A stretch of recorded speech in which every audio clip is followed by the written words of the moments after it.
What's up, you guys? Sean Ross Sapp, managing editor of FightfulMMA.com. Go over there, get your MMA news. Live coverage. We have hundreds, thousands of comments even every time we do live coverage. 3 big events coming up this weekend. Sunday is going to be busy. UFC, WWE, head-to-head. I will figure out a way to cover both of those. We have 2 Bellator shows this weekend too. But without further ado, let's go ahead and get into it. Joined by James Lynch. James, you've talked to a bunch of people that are on any number of these shows coming up this weekend and upcoming weeks. How you been doing? I've been doing well, man. It's good to be back doing the show. Like you said, a lot of action going on this week. We had, a Bellator and a UFC last week, so it never ends, man. But it's good. It's always good to watch a lot of MMA. Also joined by one Showdown Joe. Joe, how are you? Scholars, how are you guys? Pretty good considering the massive snowstorm that we started to get this morning. Had to drive halfway across town, James, from Stouffville, where I live, to Vaughan, and then back to make it in time for the podcast. It is insane. Sean Ross Sapp, imagine 7 massive plowing trucks on the highway. You're not allowed to pass them. It's illegal. So you get caught behind them. The roads are nice, but you ain't getting anywhere real quick. So I've made it back in time. But I have seen Toronto traffic. It doesn't sound that much worse than it normally is. True. Better a snowstorm than a shitstorm, and that's what the UFC experienced Saturday afternoon. Yeah. I mention it before every show, and it's gotten to the point where people will ask me about fights that are happening in 3 weeks, and I said, I don't know. That's not even in my mind right now. I don't really even think about a fight that much until a couple weeks ahead of time. Can't think about it until a few hours ahead of time. James, Robert Whittaker withdrew from UFC 234 due to a hernia. Now, initially I thought, well, of course, maybe they'll make Adesanya and Silva an interim fight. They couldn't do that because Silva didn't make the championship weight. That's why if you are on the same show in the same weight division as someone who is defending their title, you should always make that championship weight. What were your thoughts when you initially heard this? They say it's not weight cut related, but it's hard for me to believe that something doesn't happen to the human body that can lead to something like this when you're losing any amount of weight. But I want to know your thoughts. Well, yeah, and I agree with you, and I think that we see more of these main events getting pulled at the last minute. It just never seemed to happen years ago. Now I know they're doing more shows, but seriously, it's becoming a bad habit. I've been at a couple of main events where they have pulled the plug, or a couple of cards, I should say, where they have pulled the plug. Max Holloway and Ortega, Amanda Nunes when she fought Valentina. So we've seen this, but this was as close as it gets, 3 hours away, and they pulled the plug on it. Just want to wish Robert Whittaker a speedy recovery. He's had just some terrible luck with injuries. Remember, he was supposed to fight Rockhold, and this whole card essentially was built around him because he's from Australia, and clearly, he wasn't able to go. So I feel for him, and a card that was not that strong to begin with, like we talked about on the preview show, got a lot weaker. Thankfully, it turned out to be an okay card, but that was a tough sell 3 hours before. Telling people to fork out $60 for an Anderson Silva and Israel Adesanya main event, and Lando Venata in the co-main event. Yeah, Lando Venata picking up a much-needed win. Joe, what was your thoughts when you saw Kelvin Gastelum running around with the UFC flyweight championship belt, saying that it was his? I thought it was a corny, bad attempt at a promo. What you just said, right? Like, what are you doing? Why? I don't even know what you're thinking. You know better. You've got to fight for a title to become the champ. You don't ever win it by default, technically speaking. I mean, we've had some crazier things happen in the UFC, but come on, man. Like, you don't walk around with the belt like that. It's just silly. I mean, I feel bad for Whittaker, obviously, for what happened. Had to go through surgery, but when I saw that information come across my phone, I'm like, you got to be kidding me. The day of. Wow, what is going on here? It's just terrible luck. And it's funny, Vinny Fernando just posted on the live chat, allegedly Cain Velasquez is fighting on Saturday, right? Like that's pretty much what it's gotten to with so many different fighters. Now, Cain's had legit back injuries. I mean, let's be honest for a second. And what happened to Whittaker is horrible. It's absolutely horrible. But, Sean, you made a very good point.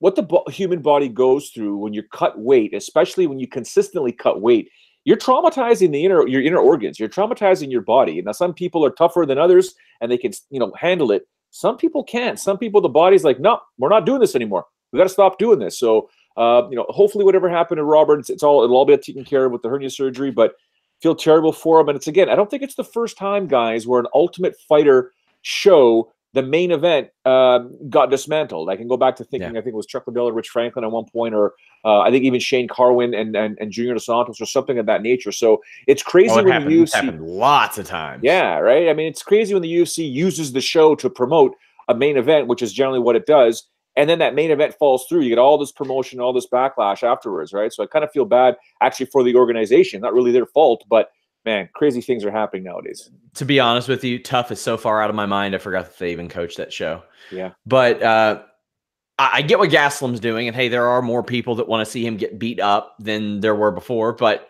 he's pulled out or missed weight in 6 fights. So there you go. You have Israel Adesanya defeating Anderson Silva. Joe, I called this more of an exhibition than a main event fight. It really seemed like such, but it was a spectacle. In my recommendations, I did say from a historical perspective, it was worth seeing. I thought Anderson Silva looked pretty good in defeat.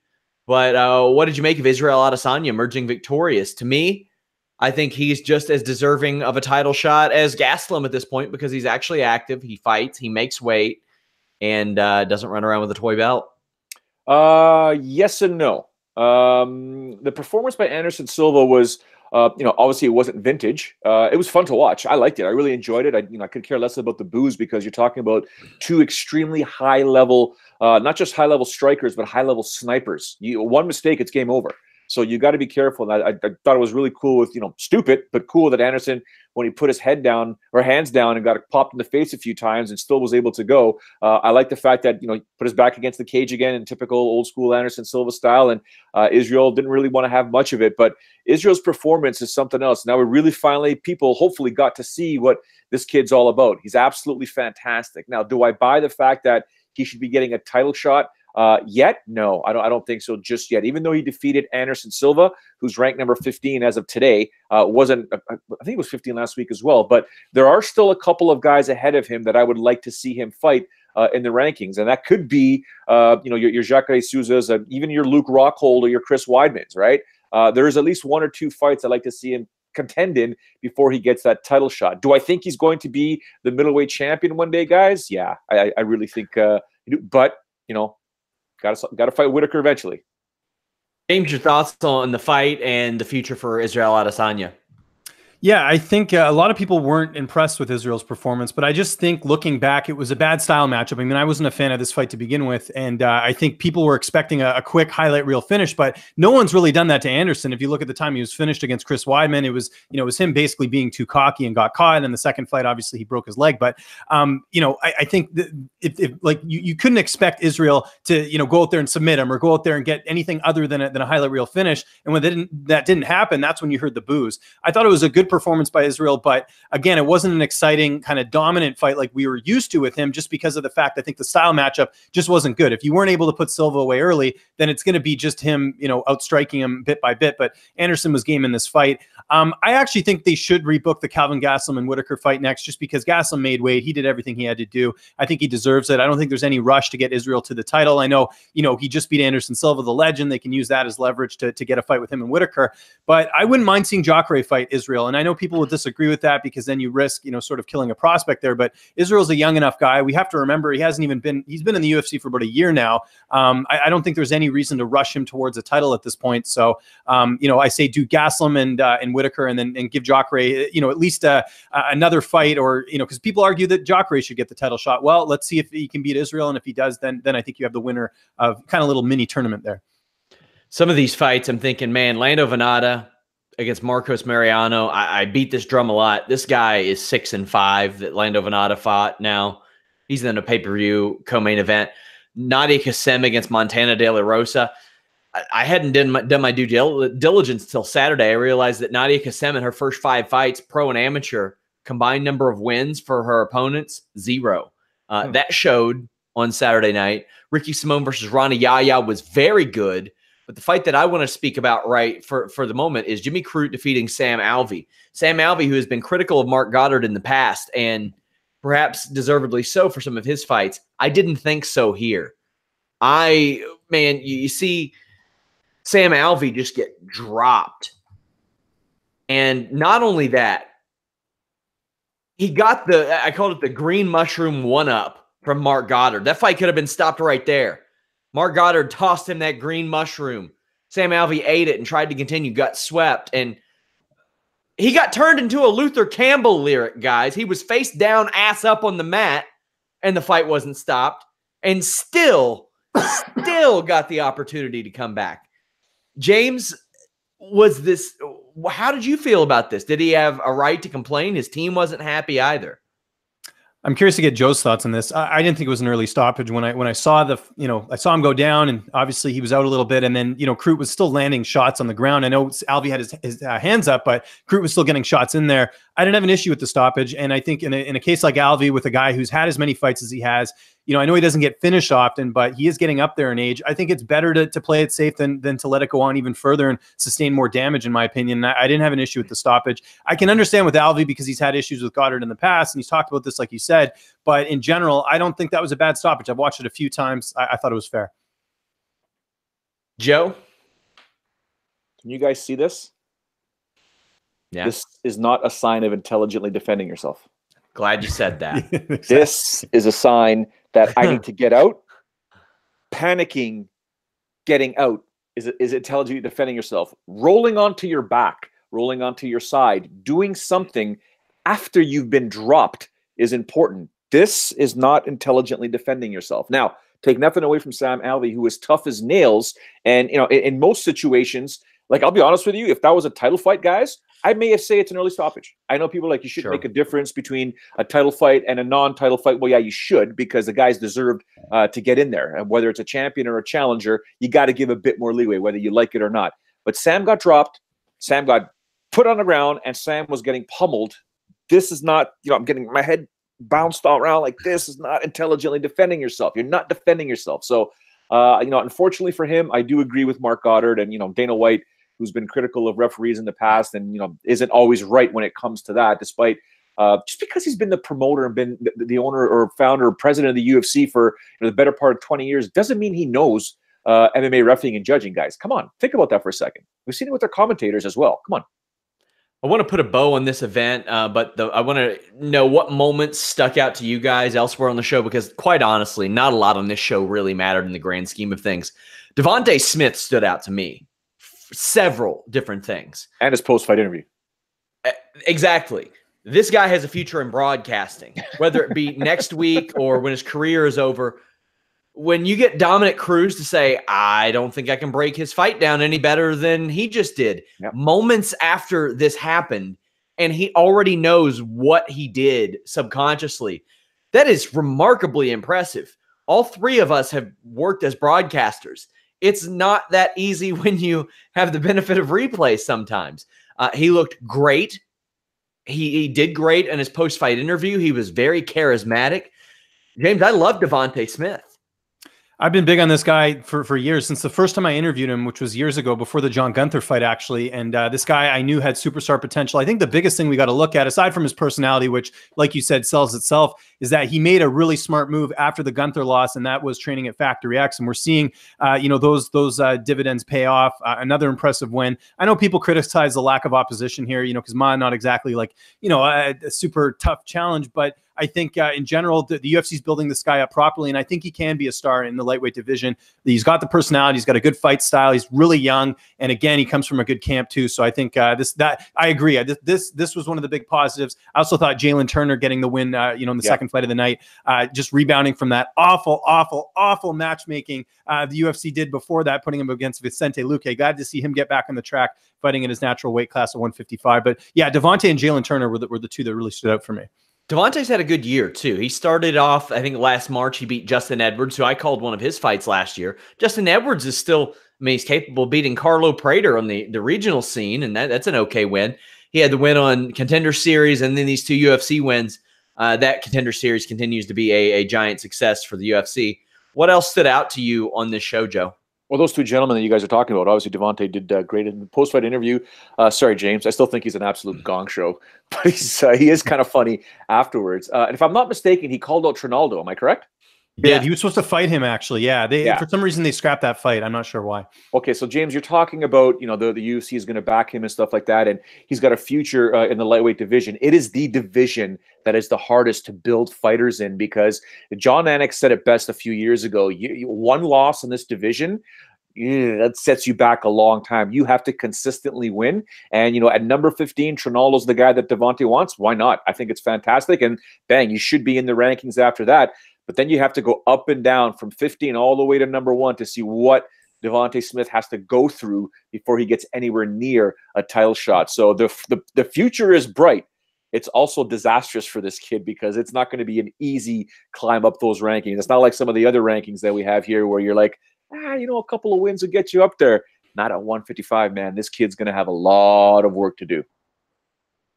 James, anything else stick out to you on this show? We talked about Montana De La Rosa, another good win for her. You know, like I said on the preview show, her record's pretty deceiving at 10-4. She's fought a lot of really good competition. You know, clearly outmatched Nadia Qasim. She wants Paige VanZant next because she wants to get paid. Sign me up. I think that's a great fight. Ricky Simone looked good. You know, the Kia Kara France, I was curious to see how you guys scored that fight because Paiva, you know, was a split. I think some people felt like Paiva won. I happened to score for him, but you know, it was just one of those really close fights. And yeah, other than that, not a whole lot stood out. Like Jonathan Martinez winning was like, you know, good for him getting his first UFC win, but nothing outstanding. Cain had a squash match against Ishihara. I talked about that. I think Ishihara is going to get cut. I mean, let's be honest. Yeah, he should. That's, you know, I think he'd be a good fit in Ryzen, but that was a complete mismatch. And, you know, Shane Young looking great, even with the layoff, getting the win over Arnett. So, you know, there's a few good things here, but yeah, that Kara France fight, I think that was a bit of a robbery. Yeah, 80% of fans and I think 70% of media had it for Paiva as well. After this fight, we got the typical Nick Diaz. Who's he going to fight? He's going to fight Anderson Silva, blah, blah, blah. Nick Diaz says, I don't want to do that. I'd rather party. Can we just put the kibosh on this from now on, Joe? Can we just say, all right, he wants to party. He doesn't want to fight. Let's move on. We can. And as soon as we decide to do so, a fight's announced. Right? Yeah. Anything with Diaz or Nick Diaz or Nate Diaz is so unpredictable. You just have to roll with it all. You got to be like water with these guys. You just got to accept it and take it from there, because things change with these two so quickly and so often that it just gets to the point where you don't know what to believe anymore. Although when you take a look at the fact that Nick Diaz has been away for so long, you probably tend to realize, you know what, maybe he doesn't want to, you know, quote unquote, he said, doesn't want to hurt anybody anymore. I want to party. All right, well, hopefully you got all that money and you're doing good stuff with the money that you've made over your career, because that's a difficult scenario to walk away from. But it's his life, right? Do what he wants to do. James, any thoughts on this? Yeah, no, I think, I think, yeah, Joe brings up some good points there. You know, I think in general, this card overall, you know, could have been worse, but it ended up being a pretty good. I do want to chime in quickly because I didn't get a chance to mention it. The Calvin Gastelum belt thing. I'm with you guys. I thought that looked silly. The problem I have is that Gastelum's not like that. So it's like he's trying to be something that he's not. And I have a feeling his manager might have said something to him before with Marlon Moraes, you know, saying Dillashaw doesn't deserve to fight him. Same sort of thing for a guy who preaches, you know, being humble all the time. He's sure doing the exact opposite. But yeah, I didn't like the Gastelum thing. I understand, you know, we're talking about it, so people are like, well, there you go, it worked. But I don't think that's in Gastelum's character. Had Colby done that, had Conor McGregor done that, fair enough. That's in their nature to do that. But to me, it just looked fake, and I think it actually backfired a bit, in my opinion. Seemed desperate to me. That's what it seemed like. He was desperate to get some sort of reaction, and he did from a couple people. But hey, of course, after every event, it's also discussed, well, who's Conor going to fight? Is Conor coming back yet? What's going on with Conor? We might as well have the conversation again. James, who's Conor going to fight?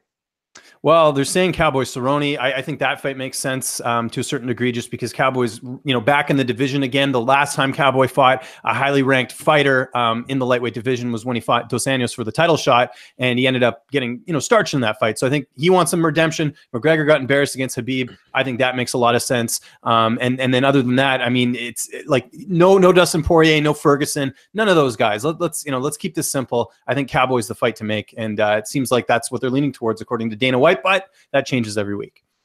How about you, Joe? So from day one, Cowboy Cerrone. Cowboy Cerrone, not only, you know, people can say he doesn't deserve that fight. If you looked at Donald Cerrone's career, yeah, he deserves a massive payday, and it could be his goodbye payday, and Conor McGregor would be the fighter that would give it to him. And, you know, you can't count out Donald Cerrone, although I think, you know, he'd be a heavy underdog. He'd be a heavy underdog, and I think Cerrone would be, or excuse me, McGregor would be a massive favorite there. But you'd never know with Cowboy, right? He can get that fight down on the ground if he wants, and that fight can change in a heartbeat. So not just with Conor's devastating striking and Cowboy's devastating striking. So either way, I would like to see that fight there. And if Conor wants to compete and make money, there's plenty of guys for him. I think that Cowboy fight would be fantastic. UFC does good ratings on ESPN. Again, not really a lot to discuss here that we haven't already, but worth pointing out as well. Conor McGregor and Anderson Silva teased maybe fighting each other. Dana White turned that down. It's just a carousel of fights that aren't going to happen. So we'll see how all that ends up. Cody Stamann replaces Song Yadong at UFC 235. James has an interview up on Fightful's YouTube. I think this is an upgrade. We'll talk more about that in the coming weeks. But we also have several cards coming up over the next 3 or 4 days, like 3 or 4 different shows. Before we get into that, I wanted to talk about Daniel Cormier. We kind of assumed it because he wasn't going to fight before next month. He's still hurt, but says that he is not retiring on the MMA Hour. That's good news. He seemed open to at least 2 more fights, which is very good news for the UFC, James. It is. I just wonder who he's going to fight. I mean, waiting out this long for Brock, I don't think we're going to see him just hold out and then fight Stipe again. I think he's still holding out for Brock. So, yes, he doesn't want to retire, but it might be a while before we see him because I just don't see him fighting Stipe again because it's not a big payday for him. I think John Jones, maybe Jones beats Smith. Again, that's going to, I know that fight hasn't happened yet, but if Jones gets past Smith, I think they do the trilogy then because I think Cormier knows his options are limited at this point and he wants to fight and I think he knows what his worth is. And, I just think against Stipe, there's just not a lot of upside there, even though I think Stipe with his body of work and everything, he's done more than enough to deserve his opportunity. But I think Cormier is going to end up fighting Jones most likely because I don't know. You'd know better than me, Sean. I don't think Brock's coming back anytime soon. I think he might after WrestleMania, but WrestleMania is the priority right now. Joe, any thoughts on Daniel Cormier's immediate future? Well, that was the question I was going to ask. James took it out of my mouth. I think it's a valid question. What is happening with Brock Lesnar? If it's going to be after WrestleMania, I think. Okay, so James put it succinctly when he said, it's crazy to think the heavyweight champion of the world doesn't have many options. But at this point here, you have to look at a fighter's career and trajectory to earn money fights. And Daniel Cormier has officially earned money fights. And the 2 money fights are Brock Lesnar and that trilogy fight with John Jones. If he's holding out for Brock, good for him. Massive payday. He can potentially call it a career there. But does the ego get involved and think, you know what, I can beat John Jones. I know I can beat John Jones. Does he go after that fight eventually as well? So if those are the 2 fights that he's looking for, I'd love to see them. I want to see him fight Brock, and I definitely want to see him fight John again, as crazy as it sounds. But, Daniel Cormier has been nothing but good to me. I'm sure he's been great to James and you guys, except that one time he was cutting weight in Buffalo. He was a bit of a miserable SOB, but that's okay. That happens. He deserves the paydays, man. I believe it. Other fights that are set up. Johnny Walker replaces OSP at 235. I think this is an upgrade as far as buzz is concerned. James, I see that stupid grin on your face. Jeez. I'm just happy I get to watch this guy fight live, and now I can do my puns in person. It's gonna be awesome. This was the fight to make. I know I've seen some people disagree with this, but if there was ever a matchup that you needed to make, it's here. Cirkunov. Yeah, he's coming off a win, but he had 2 disappointing losses before that. You got Johnny Walker. He's the new kid in town. He's looked great. I mean, 2 highlight reel finishes, but can he beat a guy like Misha, who at this point is a veteran? I mean, he's had enough fights in the UFC where it's sink or swim for him. Can he beat an up-and-comer in Johnny Walker? Can he, is the training in Las Vegas, has it paid off? I love everything about this fight, and I'm just so happy. I think Walker adds a huge boost to this card over OSP, in my opinion. This is an awesome fight. Brent Primus versus Tim Wilde headlines Bellator Europe 2. Expect no buzz out of that one, but there was a little bit of buzz from a story that you kind of uncovered yesterday, James. UFC drops knockout promotions from UFC Fight Pass, and Dana White's looking for a fight after some crazy allegations. Maybe walk us through what happened. Yeah, I've literally been just avoiding a lot of Twitter this morning because I'm getting a lot of hate about this. But I felt it was important to stand up for this. So for those who don't know, Knockout Promotions are based out of Michigan, and their owner Josh Medley was outed last year. There was a bunch of screenshots that went around social media with him using the N-word, and it's not like someone going back and digging up an old tweet like this or an old message. There's several messages here of him referring to fighters in his organization just with absolute hate and racism and bigotry and everything like that. So when someone gets caught doing this, you'd think they would, face the music and apologize. None of that. This guy deleted his Facebook. Everyone figured the organization was done. And then all of a sudden in January, we see that they're doing an event. Joe Riggs was actually in the main event. And when I saw that, I had to speak up here. I'm a parent. I'm a father. I'm not doing this for attention. I'm doing this because we should all not stand for racism. So I pointed it out then. The event still went on. And then I saw UFC Fight Pass was doing a co-promotion with I believe it's X1 Fights out of Hawaii and KOP. So I had to say something. And I basically just said, I'm disappointed in this decision. And I hope the UFC is aware of this. So fast forward to yesterday, I'm getting all these messages like, how dare would you take away this opportunity from the fighters? It's like, that's not the point. This guy is a racist. People should know about this. The UFC should be aware of this. Well, turns out they weren't aware of this. I got a call from the producer of Looking for a Fight. We spoke on the phone yesterday. I explained my reasoning, saying that, this is something we shouldn't stand for, that this guy, making a profit and he's a racist. And there's no remorse. There's no apology. He did do a video, but there was no apology in it. It was just him saying, well, that's not the type of person I am. Yeah, not good enough.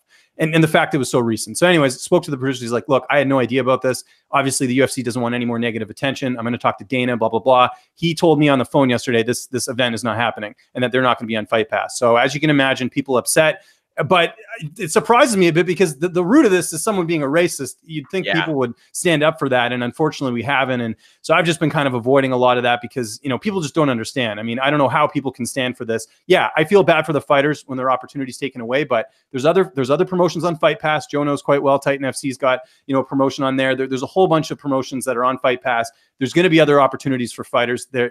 There are ways around it. I'm happy to support any other promotion that doesn't employ this guy. So that's what I got to say about that. I am completely with you. I think you did the right thing. I think it's the right thing to do. I think that PFL also did the right thing. They indefinitely suspended Josh Copeland after this alleged domestic violence incident.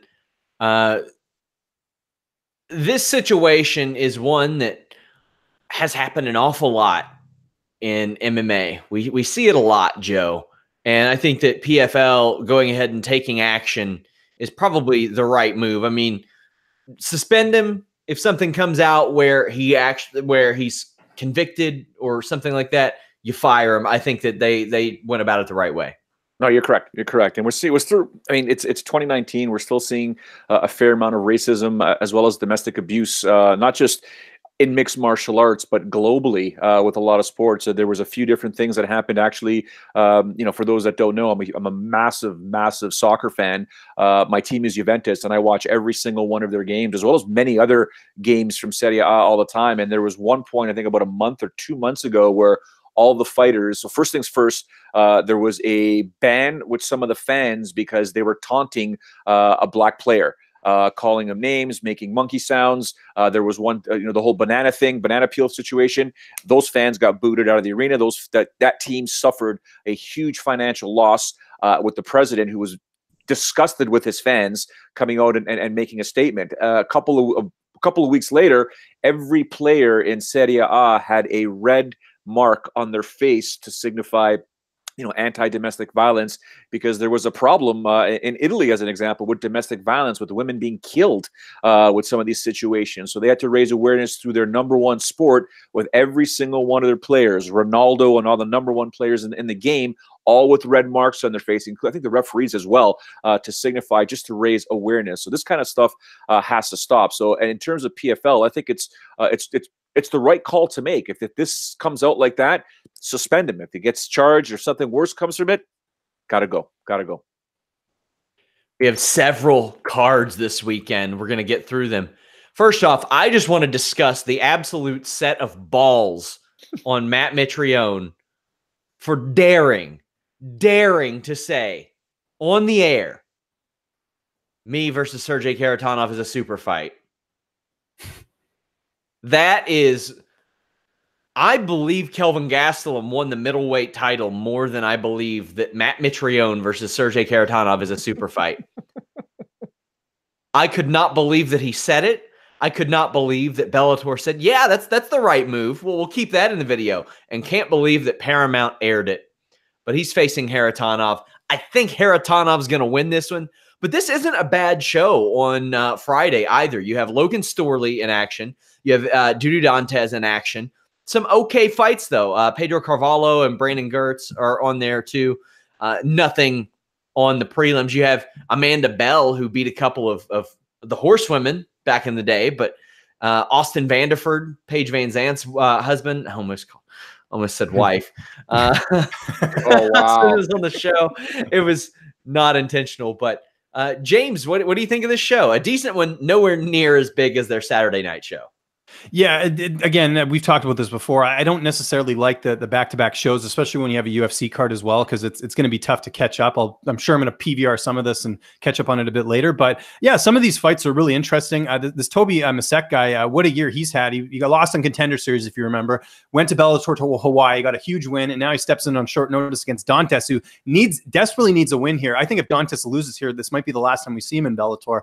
I know it's bantamweight and they need more guys, but he doesn't really fit the Paramount/Spike mold, so to speak. So great opportunity here for Toby. Austin Vanderford, great guy. I've interviewed him a handful of times. I think the UFC made a mistake not signing him at a Contender Series. This is actually fighting at a catchweight, which is interesting because of the short notice.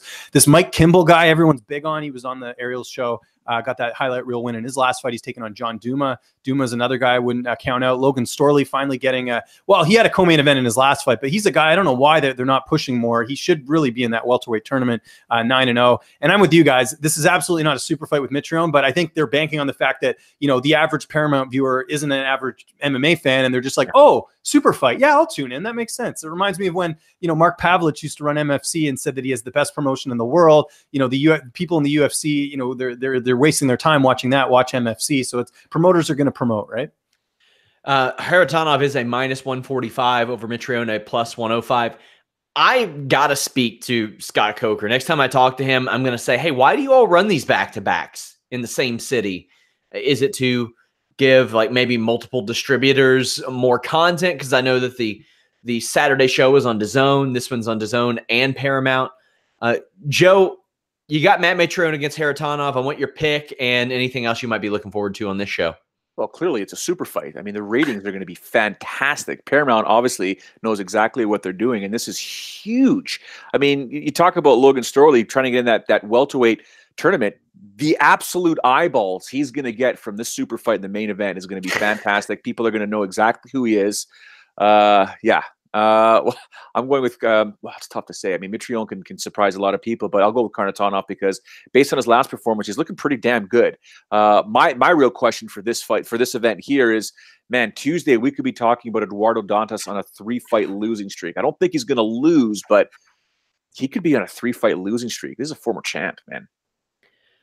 Our entire show next week might be a review show because we got these three cards, and Bellator 216 is the next night, and it is a damn good show. You have Eric Silva against Amasov, who's 20-0. He made that impressive debut against Gerald Harris, has looked great.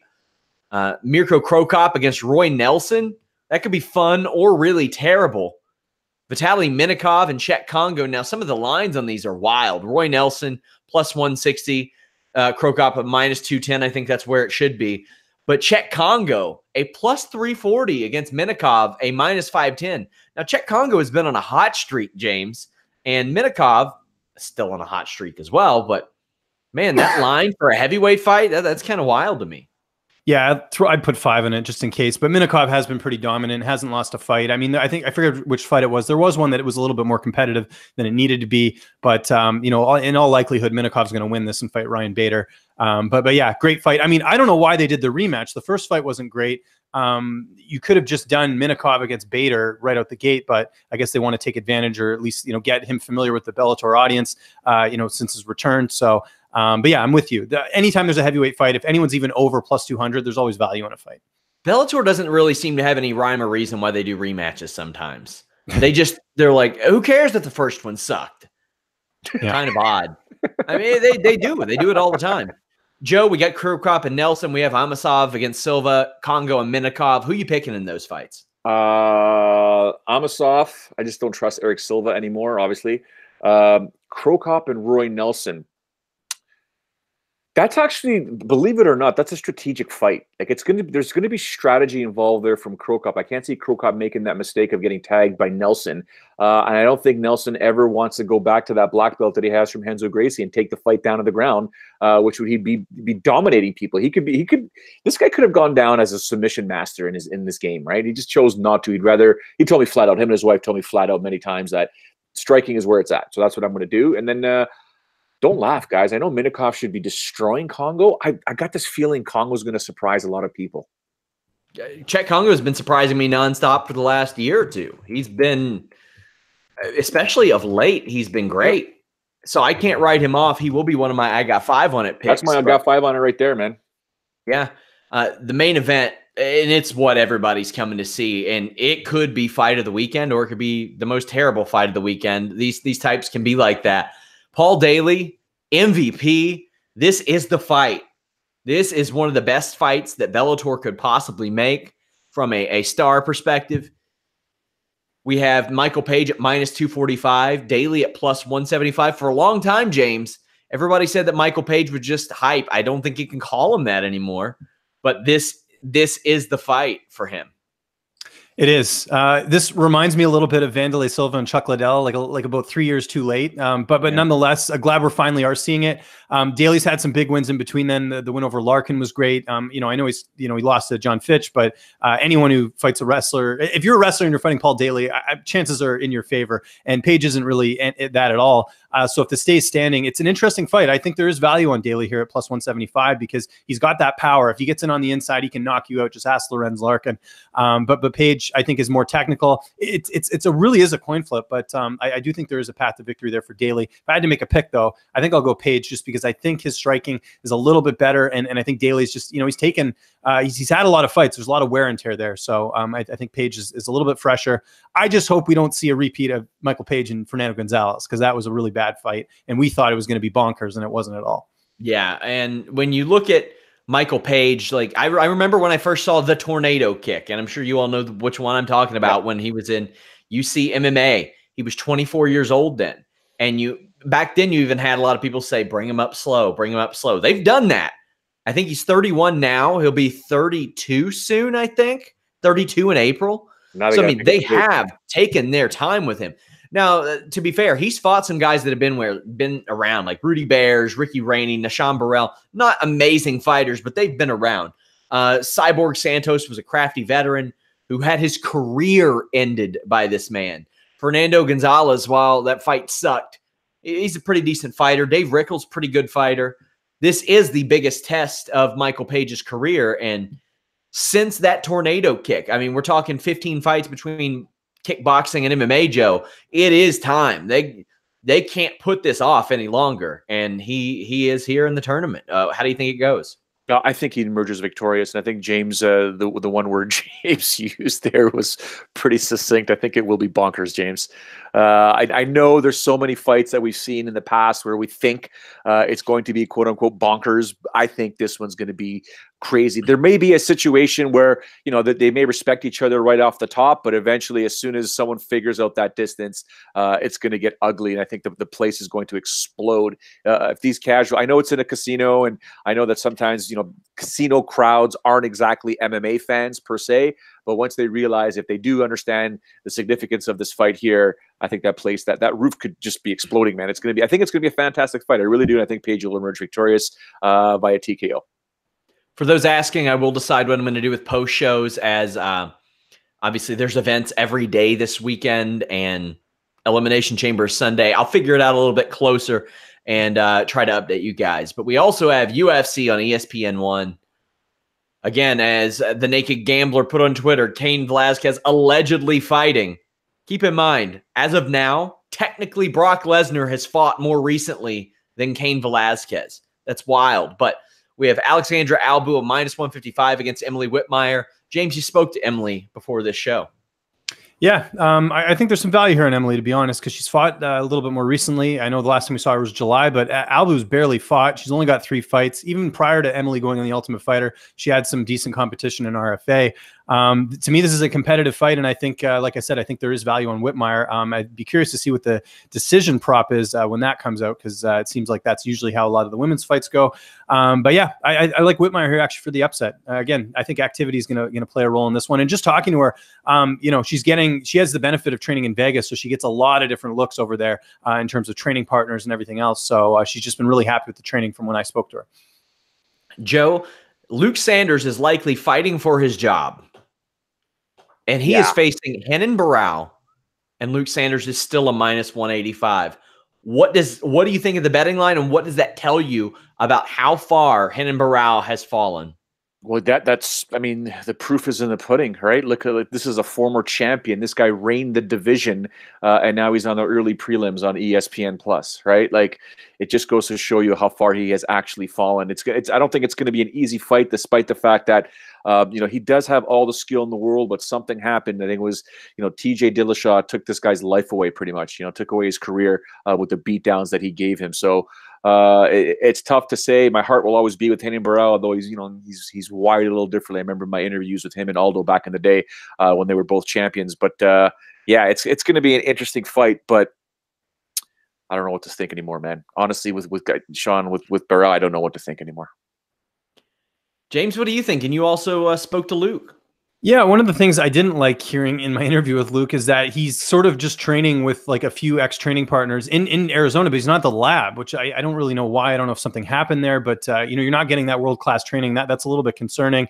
You know, he's to me, this is a fight that Burrell can win. You know, we've seen sort of the fall that he's had, especially the last fight too against Uhl, where, you know, I think he should have won that one. But Sanders has been so inconsistent for me. You know, the loss to Yaya in his last fight, he got the win over Patrick Williams, but that was a decision. Williams was 8-5. Sukumtai got knocked out by Andre Sukumtai. Doesn't knock out people like regularly. Yuri Alcantara, that was a fight he was winning, and then he had a lapse and he got submitted. So I think this is a must win for both guys. I think whoever loses here is probably not going to be in the UFC next. I'm actually going to go with Burrell here, though. I think, you know, to me, I can't trust Luke Sanders' fight IQ. And again, I'm not a fan of the training camp right now. So I'm going to go Burrell because Burrell's at ATT. So at least, you know, he's getting in some solid work, solid training partners. Jessica Penne is a -160 over Jodie Esquibel, a +140. I was a little surprised that Jessica Penne got this fight. You hadn't heard anything about her being cut throughout this 2-year suspension that she had experienced. She had lost 3 in a row. Including, I mean, she hasn't fought in almost 2 years. Why do you think it is she got this fight? I mean, is it because she sacrificed her face to Joanna Jędrzejczyk? Like, is it a favor? Like, what is it? I mean, personally, I like her. I think she markets herself pretty well. The stuff with Angela Hill, but what do you think, James? Yeah, I think it's that, and I think she has good management. She's with Sucker Punch. They seem to do a good job of keeping their fighters, you know, on the roster. And yeah, I think, you know, she was also, I think she was a finalist on the Ultimate Fighter her season, right? I think they put some stock. I think that's like your saving grace. If you're, you know, if you make it far in the Ultimate Fighter, they tend to keep you around. And you know, I just think it was they probably needed an opponent for Esquibel. Esquibel, similar situation. She fought Karolina Kowalkiewicz on short notice. And, you know, I think the UFC is kind of like, hey, we're going to give you a little bit more of a leash. I like Penne here. I think she gets it done. I think she puts on a sizzling performance here. And, you know, I think she can get it done over Jodie Esquibel, you know, probably win a decision here. I think she's winning it too. I'm not going to give Joe the satisfaction. Nick Lentz, a +160 over Scott Holtzman, -185. You have Andrea Lee, a -185. A +160 is Ashley Evans Smith. You have Benito Lopez +170. Manny Bermudez a -200. Then you also have Andre Feely +130. Miles Jury -150. Big underdog is Brian Barberena. Changed the record. +310 over or against a -370 Vicente Luque. That is never a safe bet when you're fighting Brian Barberena. Definitely one of my I got 5 on it. And then you have Alice Caceres +285, Kron Gracie -345. These fights aren't any that are going to light up the rankings or anything, Joe, but are any of these lines or fights something that stand out to you? Well, look at the names that you've mentioned. Look at the bouts that you've talked about. Which is a better card, pay-per-view worthy, this one or last weekend's? This one, right? Like, Yeah. it's not a bad card at all. There's some good fights there. I like the intangible that Barberena brings because you can't we figure haven't it even out. gotten into the better fights, the ones that do have ranking implications. Yeah, right. And Feely and Jury, that's going to be absolutely insane. Provided Miles's head is where it needs to be, it's going to be sick. But that Jimmy Rivera and Aljamain Sterling fight, ooh, me likey. That's going to be a fantastic scrap. We'll go ahead and talk about that in a moment. But we know Andrea Lee's come back from a lot. What of the fights that I mentioned, James, stand out to you, and maybe any lines where you can get some value? Yeah, Caceres being plus 285 against Kron Gracie, who hasn't fought since he fought Kawajiri. Layoff. He's only got 4 fights. I realize his skill set on the ground, and I know Caceres has been submitted, but I mean, just, you look at the experience of Caceres. I think there's value there at plus 285. Barberena and Luque. The thing that concerns me with Barberena is similar to Luke Sanders. Barberena is training at home. He's not at the lab either. He's training the tail end of his camp there. And Luque, I think, is so underrated, man. Like, we've seen what he's done to guys. I mean, he's the only guy to finish Bilal Muhammad early in a fight. This guy, I think, is on the road to becoming a contender. So I understand the line on that. I don't know if there's value on Barberena, but again, people expected Sage Northcutt to beat him, and he didn't do that. So I'd say as far as value, I think Caceres.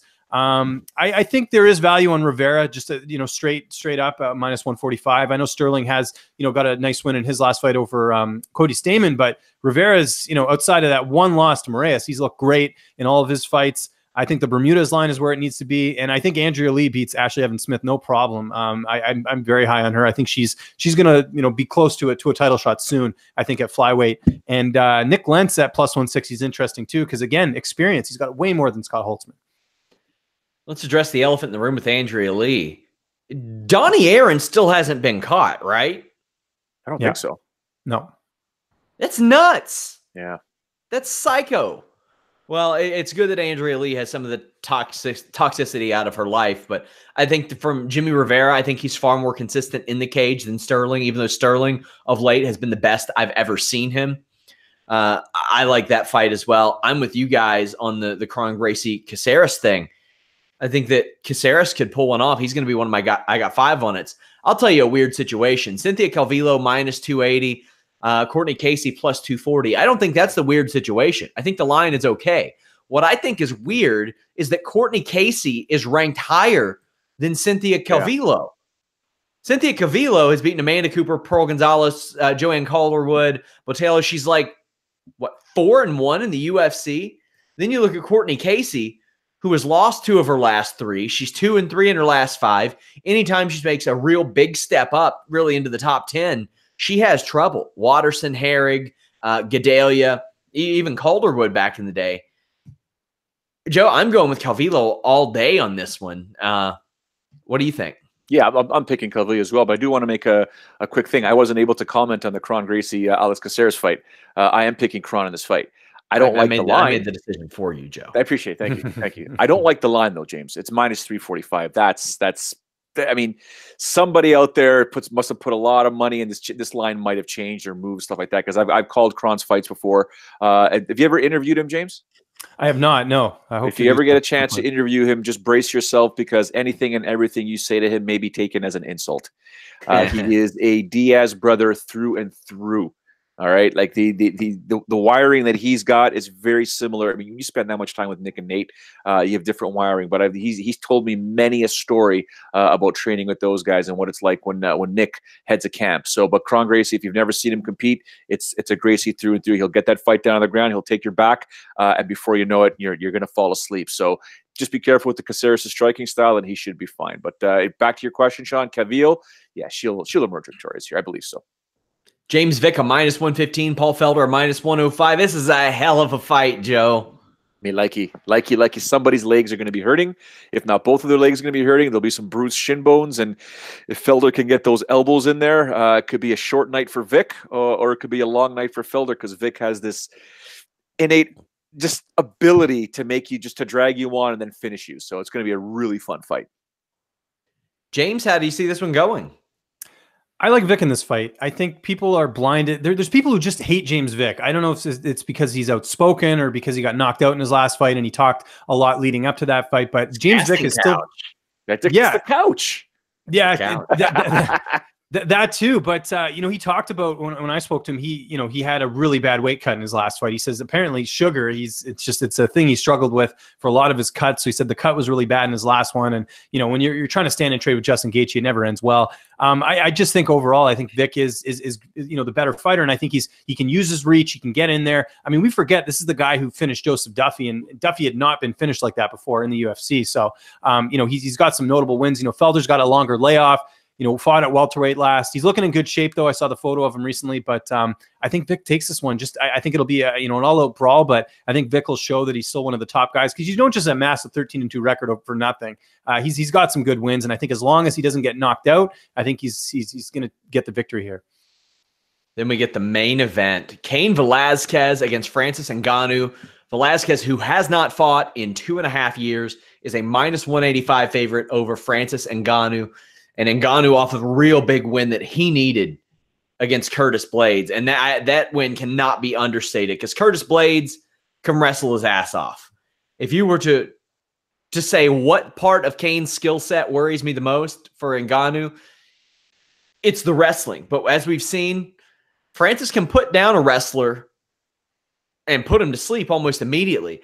Frankly, I'm not putting a dime on this fight because I don't know what Cain Velasquez can do anymore. I have no idea his skill set. I know that when he fought in 2016, he fought a Travis Brown who was well on the downslope. And other than that, he doesn't have a win in 5 years. That's all I know. And I know that for several years before that, he fought like 2 guys. For years, he fought 2 guys. We had a lot of years taken from us of Cain Velasquez. He missed, good God, he missed 1.5 years between the Dos Santos and the Verdum fight. He missed over 1 year between Verdum and Brown, and now 2.5 years. James, how do you think this one goes? Because as we know, depending on the opponent, Ngannou can blink at somebody and put them out.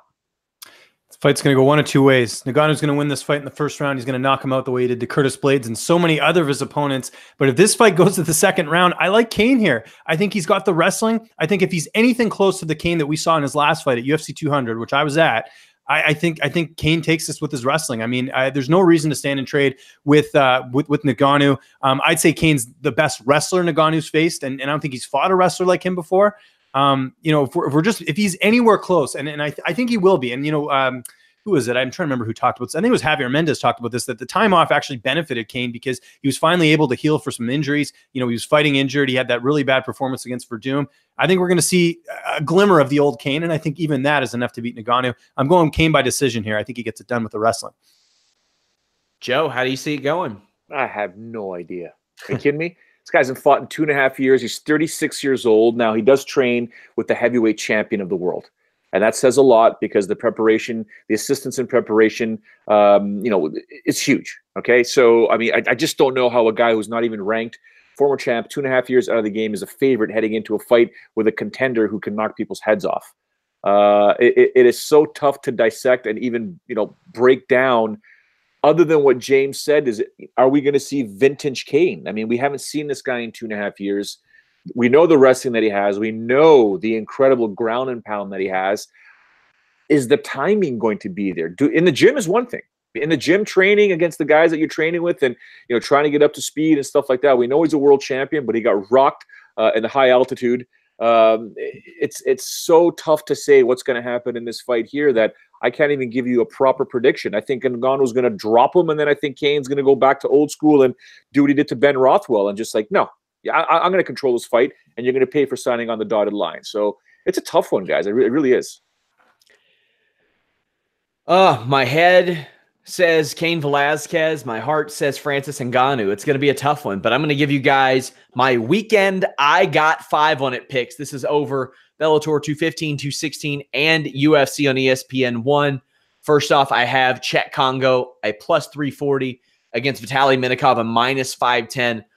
Normally, I figure Vitaly Minakov is going to win this, but it's a heavyweight fight. Chet Congo has been on a roll. He has let his hands go a little more of late, and that can be bad news for anybody.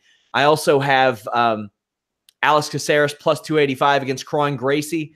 I think that Kron Gracie can experience some things. Hey, Alex Caceres throws one pant shitter kick. It can turn the tides. Anybody that gets caught with a nice liver kick from Alex Caceres could double over, and that's a wrap. And also I have Brian Barberena plus 310 against Vicente Luque, a minus 370, just because Brian Barberena has made his entire career on upsetting people. In fact, he spoke to James about his Sage Northcutt win, said he was surprised that they let Sage Northcutt go. I'm picking Luque here, but considering the trend of Brian Barberena, I'm going with them. None of them hit last week after 2 straight weeks of 2 of 3 of my I got 5 on its hitting, although I do think Paiva should have won that fight, so I should have gotten at least 1 out of 3. James, they can follow you at Lynch on Sports. What do you get going on this week as we wrap up?